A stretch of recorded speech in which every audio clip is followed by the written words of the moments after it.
रानी शुरू से ही गंजी थी, इसलिए उसकी कहीं शादी नहीं हो रही थी। इसलिए रानी और उसके घर वाले लड़के वालों से ये बात छुपाते हैं कि रानी गंजी है और झूठ बोलकर रानी की शादी अमर नाम के लड़के से करवा देते हैं।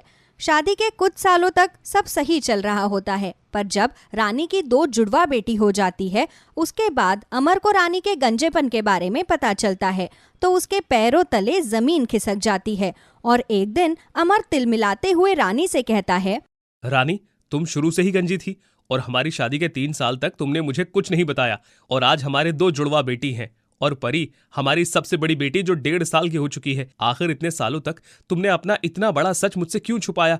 क्यों नहीं बताया कि तुम गंजी हो? अमर, मैं तुम्हें सच बताना चाहती थी, पर मेरे घर वालों ने मुझे कसम दी थी कि मैं तुम्हें इस सच के बारे में कभी ना बताऊं, क्योंकि उन्हें डर था कि अब बताओ भी, आखिर क्यों छुपाया तुमने मुझसे इतना बड़ा सच? क्योंकि मेरे घर वाले डरते थे। तुमसे पहले कई रिश्ते आए, पर जिसको भी पता चला कि मैं गंजी हूँ, उन सभी ने मुझसे शादी करने से मना कर दिया। अगर तुम्हें पता चल जाता तो तुम भी मुझसे शादी नहीं करते, पर क्योंकि मैंने अपनी माँ को कसम दी थी, इसलिए शादी के बाद भी मैंने सच नहीं बताया और पूरी कोशिश करी सच को छुपाने की। अमर, मैंने हमेशा विग लगाकर रखी ताकि तुम्हें सच का पता न चले। रानी, तुमने मुझसे सच छिपाकर अच्छा नहीं किया। तुम्हें मुझे अपना सच बताना चाहिए था। कैसे बताती? मैं डरने लगी थी क्योंकि तुम गंजे लोगों का मजाक बनाते थे, उनके गंजे सर पर चाटे लगाकर जाते थे। मुझे डर था कि अगर तुम्हें मेरे गंजेपन का पता चल गया तो तुम मेरे भी टकले पर तबला बजाकर चले जाओगे। रानी, ये तुम्हारी गलतफहमी थी। अगर मुझे पता होता कि तुम भी गंजी हो तो मैं भी किसी के टकले पर तबला नहीं बजाता, और तुम्हारे तो बिल्कुल भी नहीं। पर अब मैं तुम्हारे साथ और नहीं रह सकता, क्योंकि तुमने मुझसे झूठ कहा है, मुझे धोखा दिया है। इसीलिए तुम अपनी लंबे बाल वाली बेटियों के साथ मुझे छोड़कर चली जाओ, ताकि मैं किसी अच्छी लड़की से शादी कर सकूं। क्या पता आज तुम्हारी बेटी के सर पर बाल है, पर कल को वो तुम्हारी तरह टकली हो जाए तो मैं खुद को एक गंजी का पति और बाप कहते हुए नहीं देख सकता। अमर को जब रानी के गंजेपन का पता चलता है तो वो उसे छोड़ देता है, जिसके बाद रानी अपनी तीनों बेटियों के साथ बेघर और लाचार हो जाती है और अपनी माँ के घर जाती है। पर इतने दिनों में रानी के पिता का देहांत हो चुका था और रानी की माँ भी काफी बूढ़ी हो चुकी थी। और उसके जाते ही जब रानी की माँ को पता चलता है कि रानी के घर वाले ने उसे छोड़ दिया है, तो वो ये सदमा बर्दाश्त नहीं कर पाती और वो भी चल बसती है। जिसके बाद रानी अपनी माँ के घर में रहकर अपनी तीनों बेटियों की परवरिश करती है। परी बेटा, मैं फैक्ट्री जा रही हूँ। मैंने खाना बना दिया है। तुम अपना और अपनी दोनों छोटी बहन निशा और नेहा का ख्याल रखना। पर माँ, फैक्ट्री जाने से पहले मेरे बाल तो बना देती। यहाँ के सभी बच्चे मेरे बाल खींच के मुझे चिढ़ाते हैं और मुझे नेहा और निशा के भी बाल नहीं बांधने आते। कई बार तो गली की औरतें आकर हमें डांटती भी है, कहती है कि बाल क्यों नहीं बांध के रखती, नजर लग जाएगी। माँ, अगर हमारे बाल को नजर लग गई तो क्या हम भी तुम्हारी तरह गंजी हो जाएंगी? नहीं बेटा, ऐसा कभी मत कहना। बाल तो लड़कियों की सुंदरता है। अगर तुम्हारे सर पर बाल नहीं रहे तो कोई तुम्हें प्यार नहीं करेगा। और हाँ, तुम तीनों कभी गंजी नहीं हो सकती। मैं गंजी हूँ तो क्या हुआ? रुको, मैं अभी तुम तीनों के बाल बांध देती हूँ। रानी फैक्ट्री में जाने से पहले अपनी तीनों बेटियों की चोटी बनाती है और फैक्ट्री के लिए निकल जाती है। जब रानी अपना सर ढककर फैक्ट्री के लिए जा रही होती है तो आसपास की कुछ औरतें उसका मजाक बनाती है। अरे देखो तो जरा इस औरत को, जब तक मायके में थी तो इस गंजी की शादी नहीं हुई। इतनी मुश्किल से इसके माँ बाप ने उसकी शादी करवाई, और जब इसके टकलेपन का इसके पति को पता चला तो इसके पति ने भी इसके सर पर हाथ न फेर कर इसका तबला ही बजाया और घर से इसकी बेटियों के साथ निकाल दिया। और नहीं तो क्या, भला गंजी औरत को कोई क्यों ही बर्दाश्त करे। और ये तो गंजी के साथ साथ झूठी और मक्कार भी है। पर मुझे तो कभी कभी बड़ा आश्चर्य होता है, ये गंजी और इसकी तीनों बेटी के बाल लंबे घने कैसे? अरे बहन, तुमने और मैंने कभी इसके तीनों बेटियों के बालों को छूकर देखा है क्या? क्या पता इसकी तीनों बेटियां भी इसकी तरह गंजी हो और इसने अपनी बेटियों के सर पर नकली बाल लगा रखे हो। बस करो तुम दोनों, मेरी बेटियों के बाल असली है और मुझे खुशी है। भले ही मेरे सर में बाल नहीं है, पर मेरी बेटियों के सर में इतने बाल है जितने तुम दोनों के भी नहीं है। और मेरी बेटी का मजाक उड़ाने से पहले अपनी बेटी को देखो। अरे उनके सर में तो गिनती के 4 बाल है। अगर कभी तुमने उसे टेंशन दिया ना तो वो भी मेरी तरह गंजी हो जाएगी। कभी कभी तो मुझे डर ही लगता है तुम्हारी बेटियों के लिए। कहीं ऐसा ना हो कि शादी वाले दिन मंडप पर ही गंजी हो। रानी अपनी बेटियों के खिलाफ एक शब्द नहीं सुन पाती और उन औरतों को मुंह तोड़ जवाब देकर फैक्ट्री चली जाती है। इसी तरह से दिन गुजरते हैं। परी बेटा, अब तो तुम बाल बांधना सीख गई हो, अपने बाल खुद बांधा करो। और हाँ, तुम तीनों जब भी घर से बाहर निकलो तो अपने सर को ढक कर निकलना, क्योंकि इस मोहल्ले की औरतें बड़ी जलतखोर है। माँ, मैं तो बाहर निकलती ही नहीं, और कभी निकलती भी हूँ तो अपने बाल ढक कर निकलती हूँ ताकि कोई मेरे बाल ही ना देख पाए। शाबाश परी बेटा, इसी तरह से तुम अपना और अपनी दोनों बहन का भी ख्याल रखना। ध्यान देना कि कोई तुम्हारे बालों को छू भी ना सके, क्योंकि मुझे यहाँ के लोगों पर रत्ती भर भी भरोसा नहीं है। रानी बहुत अच्छे से जानती थी कि उसके पड़ोस के सभी लोग उसकी बेटी के लंबे बालों से जलते हैं, इसलिए रानी अपनी बेटियों को सतर्क रहने को कहती है। समय यूं ही गुजरता है और रानी की तीनों बेटियां बड़ी हो जाती है। ऐसे ही एक दिन, अरे परी बेटा, आज तेरा कॉलेज में पहला दिन है और तू बाल खोल कर जा रही है। अगर तू बाल खोल कर जाएगी तो तुझे देखकर तेरी दोनों बहनें भी बाल खोल लेंगी, और मैं नहीं चाहती कि कोई तुम्हारे बालों को नजर लगाए। बड़े किस्मत वालों को मिलते हैं ऐसे लंबे काले बाल। माँ, मैं जानती हूँ हमारे मोहल्ले के लोग हम तीनों बहन के बालों के पीछे पड़े रहते हैं। वो लोग हमसे जलते हैं। कई बार तो पुष्पा आंटी ने हमारे बाल काटने की भी कोशिश करी है, और एक बार तो कोमल आंटी ने हमारे बाल ही जला दिए थे। पर देखो, फिर भी हमारे बालों को कुछ नहीं हुआ, और यकीन मानो आज भी कुछ नहीं होगा, क्योंकि अब मैं बड़ी हो गई हूँ। मैं अपने बाल संभालना जानती हूँ। परी अपनी माँ की एक नहीं सुनती और बाल खोलकर कॉलेज जाती है। परी के काले लंबे सुंदर बाल देखकर कॉलेज के सभी लड़के उस पर फिदा हो जाते हैं और पहले ही नजर में विवेक परी से प्यार कर बैठता है। पर विवेक से काजल नाम की लड़की प्यार करती थी, और जब उसे पता चलता है कि विवेक परी का दीवाना है तो काजल उससे बदला लेने के लिए परी के बालों में च्युइंगम चिपका देती है। अब देखती हूँ मैं कैसे तू अपने बालों से विवेक को अपने जाल में फंसाती है। ये तुमने क्या किया? तुम्हारी वजह से मेरे बाल खराब हो गए। ये ठीक नहीं हो रहे। अब मैं क्या करूं? क्या सच में तुम्हारे बाल ठीक नहीं हो रहे? लो, मैं ठीक कर देती हूँ, क्योंकि इसे ठीक करने का एक ही रास्ता है। इतना बोलकर काजल परी के बाल काट देती है। अपने कटे हुए बाल देखकर परी फूट फूट कर रोने लगती है, पर ये सब कुछ विवेक देख लेता है और वो काजल को एक चाटा मारते हुए उससे कहता है, ऐसी हरकतें करके तुमने खुद को मेरी नजरों में नीचे गिरा दिया है। तुमने परी के साथ सही नहीं किया, इसीलिए मेरी बात कान खोल कर सुन लो। परी चाहे गंज ही क्यों ना हो जाए, फिर भी मैं उसका साथ कभी नहीं छोड़ूंगा, और तुम्हें मैं अपना सबसे अच्छा दोस्त समझता था, पर अब तुम मेरी दुश्मनी के भी लायक नहीं हो। इतना बोलकर विवेक परी को अपने साथ उसके घर ले जाता है, जहां रानी अपनी बेटी के कटे हुए बाल देखकर हैरान हो जाती है। ये सब क्या है परी? ये सब तेरे साथ किसने किया? अब कौन तुझसे शादी करेगा? अब मैं अपनी बेटियों का घर कैसे बसा पाऊंगी? माँ, ये सब काजल ने किया है। वो कॉलेज में हमेशा मेरा मजाक बनाती थी, आपका नाम लेकर चिढ़ाती थी, पर क्योंकि विवेक मुझे पसंद करता था इसलिए उसने मेरे बालों में च्युइंगम चिपका दी और मेरे बाल सबके सामने काट दिए। मैं नहीं जानती थी कि ये बाल मेरी तीनों बेटियों के दुश्मन बन जाएंगे। मैंने गलती की। मुझे तुम तीनों को हमेशा गंजा ही रखना चाहिए था, पर मैं ये गलती बार बार नहीं करूंगी। मैं निशा और नेहा के बाल अभी काट दूंगी। तुम तीनों मेरी बेटी हो, गंजी ही रहो। आंटी जी, आप क्या बोल रही हैं? बाल ही तो है, एक बार कट गए तो दोबारा आ जाएंगे। पर आप इस तरह जानबूझकर अपनी बेटियों के इतने अच्छे बाल क्यों खत्म कर रही हैं? जैसा अंकल ने आपके साथ किया, इसका मतलब ये नहीं कि हर लड़का वैसा ही करे। चाहे परी गंजी हो या उसके सर पर बाल हो, मैं हमेशा उससे प्यार करता रहूंगा, ये मेरा वादा है। और देखना, निशा और नेहा को भी प्यार करने वाला बहुत अच्छा लड़का मिलेगा, जो उनके बालों से ज्यादा उनसे प्यार करेगा। इतना सब कुछ होने के बाद भी विवेक परी का साथ नहीं छोड़ता और 1 साल के अंदर फिर से परी के पहले जैसे बाल आ जाते हैं। परी के बाल देखकर काजल को अपने किए का अफसोस होता है और इसी तरह विवेक हमेशा परी के साथ रहता है और बहुत जल्द निशा और नेहा को भी विवेक जैसा अच्छा लड़का मिल जाता है और तीनों बहन अपनी पसंद के लड़के से शादी करके एक खुशहाल जिंदगी जीती है। सोलापुर नाम के गांव में यशोदा अपनी 3 बेटियों राधा, गौरी और पीहू के साथ रहती थी। कुछ समय पहले एक सड़क दुर्घटना में उसके पति का देहांत हो गया था, जिसके बाद उसकी सास और देवर देवरानी ने धक्के मारकर उन्हें घर से निकाल दिया।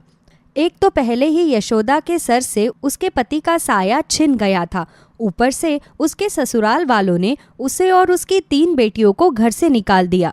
यशोदा के पास अब वहां पर रहने की कोई जगह न थी, ना ही उस गांव में उसे कोई काम मिल रहा था, इसलिए वो काम की तलाश में शहर आ गई।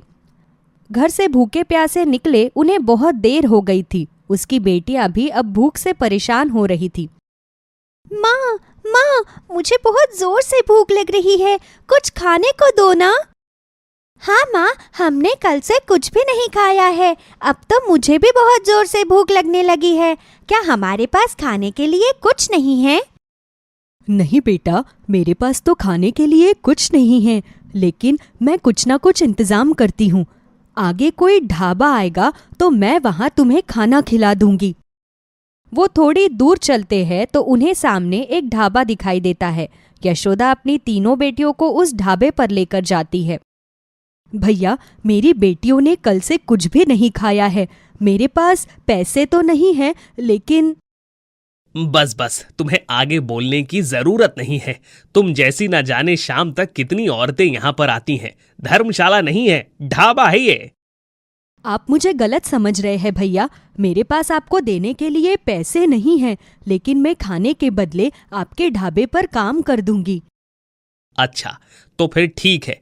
आज मेरे ढाबे पर सब्जी बनाने वाला नहीं आया है, तो तुम मेरे ढाबे पर आज सब्जी बना दो। उसके बदले में मैं तुम्हें और तुम्हारी बेटियों को खाना खिला दूंगा। लेकिन हाँ, आज पूरे दिन के लिए तुम्हें यहाँ पर खाना बनाने का काम करना होगा।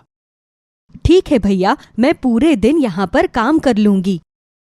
यशोदा ढाबे वाले के यहाँ शाम तक खाना बनाने का काम करती है, जिसके बदले ढाबे वाला उन लोगों को खाना खाने के लिए दे देता है। शाम को काम खत्म होने के बाद यशोदा अपनी तीनों बेटियों को लेकर वहां से जाने लगती है। तभी पीछे से ढाबे वाला उसे आवाज लगाता है। सुनो। जी भैया। मैं कुछ दिनों से अपने ढाबे पर एक नए खाने बनाने वाले को रखना चाहता था, लेकिन मुझे कोई मिल ही नहीं रहा था। आज तुमने बड़ा ही स्वादिष्ट खाना बनाया है। तुम्हारी वजह से आज मेरे ढाबे की ग्राहकी भी बढ़ गई है। मैं जानता हूं कि तुम्हें भी काम की जरूरत है, इसीलिए अगर तुम चाहो तो मेरे यहाँ पर काम कर सकती हो। मैं तुम्हें महीने के 8,000 रुपए दूंगा और तुम चाहो तो रात को ढाबे में ही रुक सकती हो। पीछे की तरफ एक कमरा है, तुम अपनी बेटियों के साथ वहां रह सकती हो। आपका बहुत बहुत धन्यवाद भाई साहब। आपने मुझ दुखियारी की मदद करके मुझ पर बहुत बड़ा एहसान किया है। भगवान आपका हमेशा भला करे। यशोदा को ढाबे पर काम मिलने के बाद उसे थोड़ा सुकून मिलता है। वो वहां पर एक सरकारी स्कूल में अपनी तीनों बेटियों का दाखिला करवा देती है। राधा, गौरी, पीहू, देखो मैं बड़ी ही मेहनत से पैसे कमाकर तुम तीनों को पाल रही हूँ, इसलिए खूब मन लगाकर अपनी पढ़ाई करना। मैं चाहती हूँ कि मेरी तीनों बेटियां पढ़ लिखकर कामयाब हो और अपने पैरों पर खड़ी हो। तुम चिंता मत करो माँ, हम जानते हैं कि तुम हमारे लिए कितना संघर्ष कर रही हो। एक दिन हम तुम्हारा सर गर्व से ऊंचा करेंगे। हम तीनों तुमसे वादा करते हैं। हाँ माँ, हम तुमसे वादा करते हैं। यशोदा के तीनों बेटियां स्कूल में बहुत ही मन लगाकर पढ़ाई करती है। उसकी बड़ी बेटी राधा का तो ये पढ़ाई का आखिरी साल था। कुछ ही दिनों में उसकी परीक्षाएं भी खत्म होने वाली थी। सब कुछ बिल्कुल ही ठीक चल रहा था। यशोदा की तीनों बेटियां स्कूल गई हुई थी। तभी ढाबे वाला यशोदा के पास आकर उससे बदतमीजी करने लगता है। तभी यशोदा उसे खींचकर एक जोरदार तमाचा लगा देती है। तेरी इतनी हिम्मत कि तूने मुझे थप्पड़ मारा। तुझ पर तरस खाकर मैं तुझे अपने यहाँ काम पर रख रहा था और तू मुझ पर ही हाथ उठा रही है। चल निकल यहाँ से। आज के बाद अपनी शक्ल भी मत दिखा दियो यहाँ पर। अगर मुझे पहले ही पता होता कि तू इस तरह का इंसान है तो मैं कभी तेरे यहाँ काम ही नहीं करती। अरे तू मुझे यहाँ से क्या निकालेगा? मैं खुद ही अपनी बेटियों के साथ यहाँ पर नहीं रहूंगी, लेकिन जाने से पहले मुझे मेरी इस महीने की पगार दे दे। कौन सी पगार? किस बात की पगार? कोई पगार वगार नहीं मिलेगी तुझे। मुझे मेरे पैसे देते हो या मैं पुलिस को बुलाऊं? पुलिस को बुलाएगी? बुला पुलिस को। पुलिस वाले भी तेरी कोई मदद नहीं करेंगे। जा बुला ले। उसी समय वहां पर यशोदा की बड़ी बेटी राधा अपना लास्ट एग्जाम देकर आ जाती है। जब उसे पूरी बात पता चलती है तो उसे भी ढाबे वाले पर बहुत गुस्सा आता है।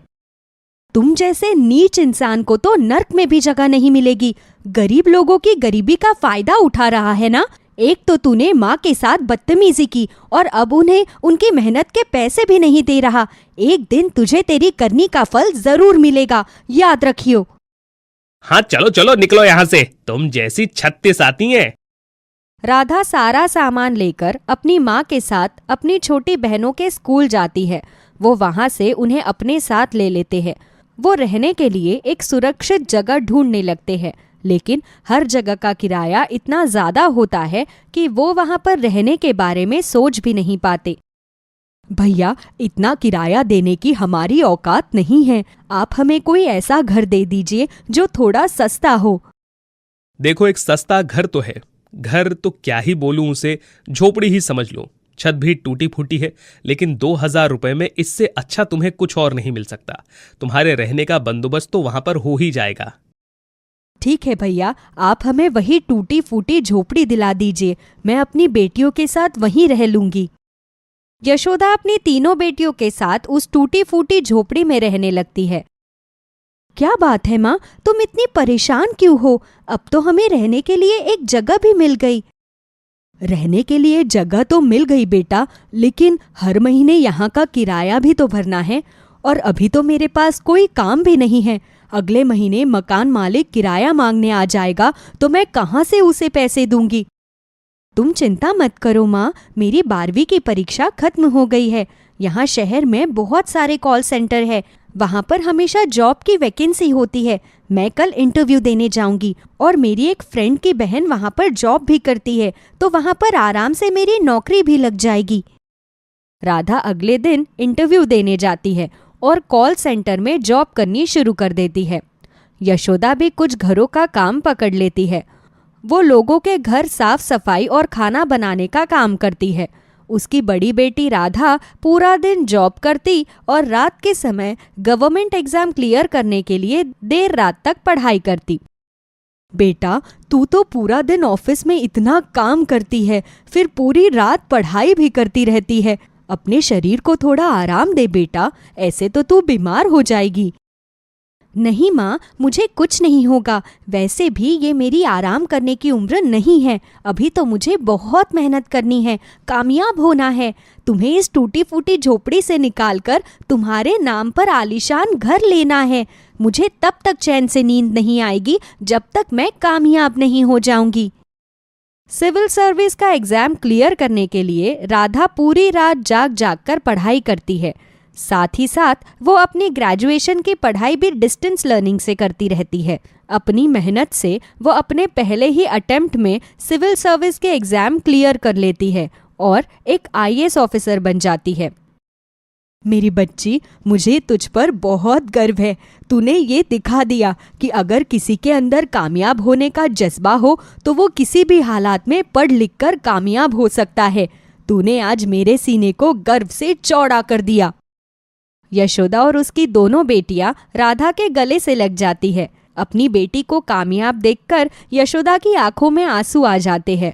उसकी दोनों छोटी बेटियां कहती है, मैं भी बहुत जल्द राधा दीदी की तरह कामयाब होकर दिखाऊंगी, फिर आपको मुझ पर भी गर्व होगा माँ। हाँ माँ, मैं भी बड़ी होकर आपका नाम रोशन करूंगी। हाँ मेरी बच्चियों, अपनी राधा की तरह तुम दोनों पर भी मुझे पूरा भरोसा है कि तुम दोनों भी जरूर कामयाब होगी और मेरा नाम जरूर रोशन करोगी। नौकरी मिलने के बाद राधा को रहने के लिए एक गवर्नमेंट क्वार्टर भी मिल जाता है। वो अपनी माँ और दोनों बहनों के साथ वहाँ पर रहने लगती है। अपनी दोनों बहनों की पढ़ाई का खर्चा भी अब वही उठाती है। कुछ साल बाद उसकी छोटी बहन गौरी की भी 12वीं कक्षा का रिजल्ट आ जाता है, जिसमें वो बहुत ही अच्छे अंक हासिल करती है। गौरी, तुम्हारी 12वीं की परीक्षा पूरी हो गई है। अब तुम बताओ, तुम आगे क्या करना चाहती हो? तुम जो भी पढ़ना चाहती हो, मैं उसमें तुम्हें पूरा सपोर्ट करूंगी। दीदी, मैं जानती हूँ कि आप चाहती होंगी कि मैं भी आपकी तरह सिविल सर्विस के एग्जाम की तैयारी करूँ, लेकिन मैं एक फैशन डिजाइनर बनना चाहती हूँ। मुझे हमेशा से ही फैशन डिजाइनिंग में इंटरेस्ट रहा है। अरे, अगर तुम्हें फैशन डिजाइनिंग में इतना इंटरेस्ट है तो तुम उसी की पढ़ाई करो। मैं खुद को तुम पर ठोकना नहीं चाहती। मैं बस ये चाहती हूँ कि तुम जो भी चाहती हो वही करो और कामयाब बनो। अपने पैरों पर खड़ा होना आज के समय में सबसे ज्यादा जरूरी है। लेकिन दीदी, पता नहीं माँ फैशन डिजाइनिंग के लिए मानेगी भी या नहीं। तुम माँ की चिंता मत करो, माँ से मैं खुद बात कर लूंगी। तुम बस अपनी एडमिशन की तैयारी करो। अपनी छोटी बहन गौरी को फैशन डिजाइनिंग की पढ़ाई करने के लिए बहुत अच्छे कॉलेज में भेजती है। कुछ साल बाद उसकी सबसे छोटी बहन पीहू डॉक्टरी पढ़ने के लिए विदेश चली जाती है। कुछ साल बाद गौरी एक फैशन डिजाइनर इंस्टीट्यूट में बहुत बड़ी फैकल्टी बन जाती है और पीहू भी डॉक्टर बनकर अपने घर वापस लौट आती है। यशोदा की लगन और मेहनत से उसकी तीनों बेटियां आज कामयाब हो गई है और उसका अपनी तीनों बेटियों को कामयाब करने का सपना भी आज पूरा हो गया है।